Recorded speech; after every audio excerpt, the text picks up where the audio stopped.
working on inequalities that have two parts now instead of just one. Okay, so we've been doing all one-step, multi-step inequalities, but we've been working on one. So a compound inequality, all right, is where we're going to have two inequalities now, and we're going to just put them together. Okay, so now compound inequalities are very similar to compound sentences in English. All right, so if I say I am going to the movies and I'm going to dinner, the word "and" means that both things are going to happen, right? We get to go to movies and we get to go to dinner.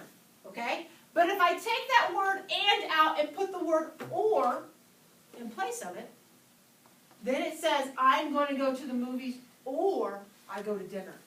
All of a sudden that changes the meaning. That means only one of the things happened. Okay? So math is kind of similar. So today in math we're going to look at the ands. Okay? So we're going to look at what makes it true for both. And then on Monday we're going to look at the ors. Okay? Alright, so that being said, a compound inequality containing "and" is true if and only if both inequalities are true.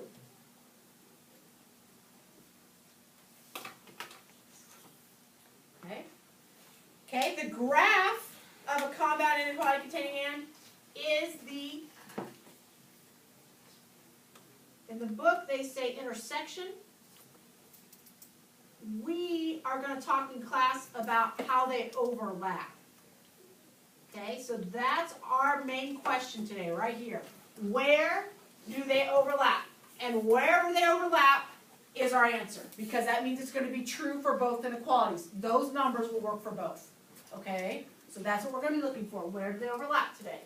Okay, all right, and it says every solution of a compound inequality must be a solution of both inequalities. Okay? All right, so now let's take a look at how we graph something when there's two of them. Okay? Now, I am going to show work above on the number line that I provide you on homework, tests, quizzes, whatever. Okay? You will put your final answer on this number line only. Any work you need to do is going to happen up in the blank area. Okay? On the number line, I expect to see your final answer only. Okay? All right, so now what we're going to do is we're just going to graph both of them, but I'm going to do it up above, and we're looking to see where they overlap. And wherever they overlap, that's our answer. Okay? So when I have B is greater than -1, is that an open or a closed circle? Okay, so now up above here, like I said, all my work's going above. Okay, so above -1 there. I'm heading in this direction. Well, wait, why would that be open? Because there's no equal sign in it on the -1. Okay. You okay? Yeah. All right, so now let's graph the second one. B is less than or equal to 3. So again, I'm showing my work above. So I'm going to close in that circle. And we're going to go off to the left there. Okay, so now with that being said, where do I have a double line, or where are they overlapping? Nowhere. Disagree. Where do I have a double line, or where are they overlapping at? From 0 to 2. Okay, so I'm here in 0 to 2. 0 to 3. Technically -1 to 3. All right, so my cutoff here would be -1 to 3. Does everybody see that? Okay, that is where I have double lines. Where I double line, that's my answer. Okay, so on my final grid, I'm overlapping from -1 to 3. I am going to put an open circle on -1. I'm going to put a closed circle on 3. And I'm going to have everything in between there. And that's going to be my final answer. This is my final graph right there.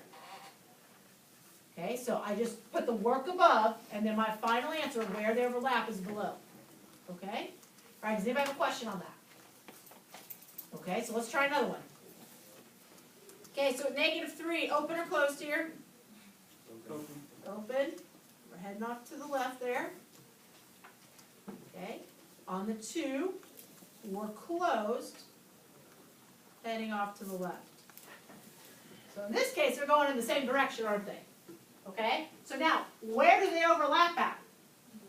Starting at -3 over, right? So that will be my answer. From -3 over, that's where they're overlapping.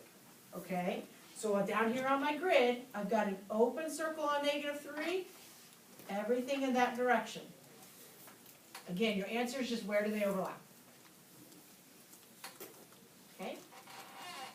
All right, Does anybody have a question on that? Okay, now, number 3, first off, there's a typo here. Please go ahead and change this guy right here to less than or equal. Okay, so there's a typo there. That should be less than or equal.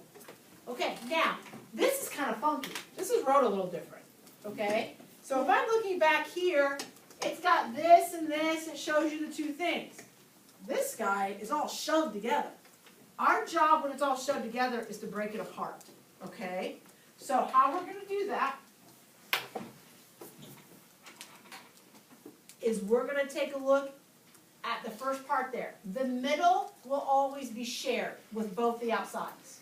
Okay? So that P right here is always going to be shared with both parts. Okay?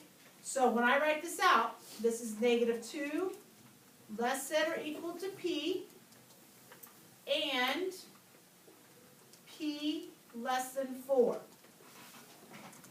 Okay? So all I'm doing is taking this guy and just spreading it out. Okay? Does anybody have a question about that?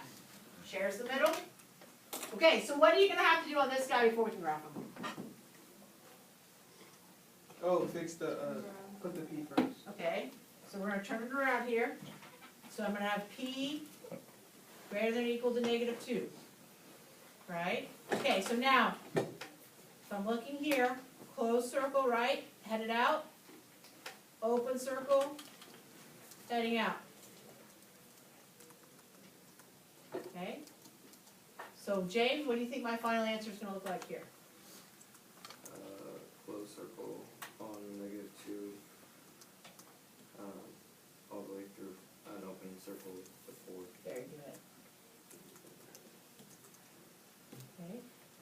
All right. So on this, the main thing was, do you guys understand how we spread it apart? How we break it up? Okay. Find a little section somewhere, top corner or something. I don't care where. We got to put one more note in here that I didn't include. Okay. And that is, if I have something like x is less than 1 and x is greater than 3. So just write this down somewhere. Okay, I don't care where, just find an open spot. And I put a number line here, so I've got 1, 2, 3. And we graph these. Open circle, headed out, right? Open circle, headed out. If we're supposed to find where they overlap, are these guys overlapping? No. So what's your answer going to be? Not undefined. No solution. Okay? So in this case, there are no answers, and my number line is going to stay blank, just like we talked about earlier in this chapter. Okay? So there's going to be nothing on my answer line, and my answer is going to be no solution.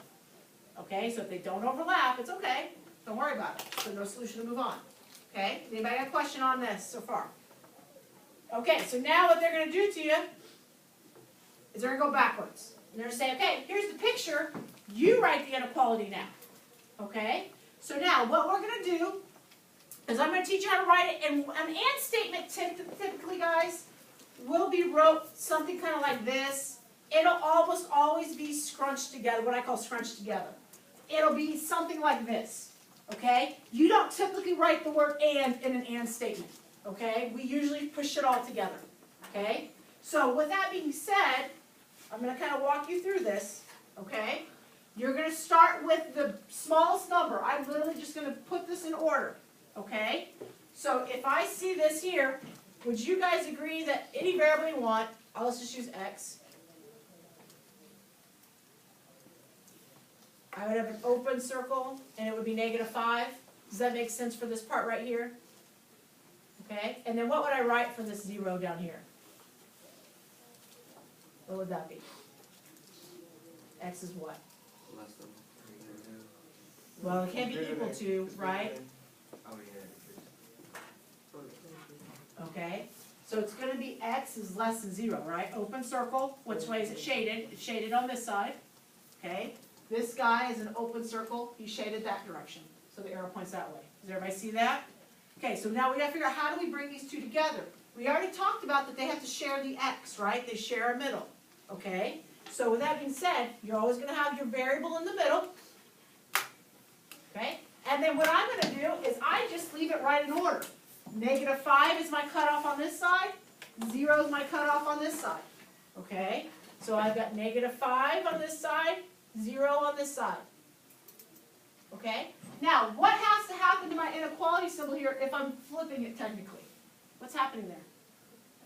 Yeah, we're gonna flip it too, right? So the inequality symbol will go to a less than, and then on the X here, well, that's just gonna stay the same. It's already wrote for us, right? Okay. Now, guys, you're always gonna start with your smallest number, go to your biggest number, stick a variable in the middle, and put less than symbols. It will always be this way, okay? It'll never change. The only thing you've gotta figure out is there an equal sign anywhere in the problem. That's it, okay? So now with those rules in mind, let's try again. So again, variable in the middle, so stick whatever letter you want in the middle. I'm gonna drop in my 0 from right here, and I'm dropping in my 5 from right here. I always have less than. The only question you gotta ask yourself is there an equal? Is there a closed dot anywhere? Where at? On the 0. It'll be the same thing every single time. So they're always less than. Always less than. Okay? If you keep it in order like this, it's always less than. Okay? Alright, does anybody have a question about that? Okay, so let's take a look, because now we're gonna kind of put it all together. So now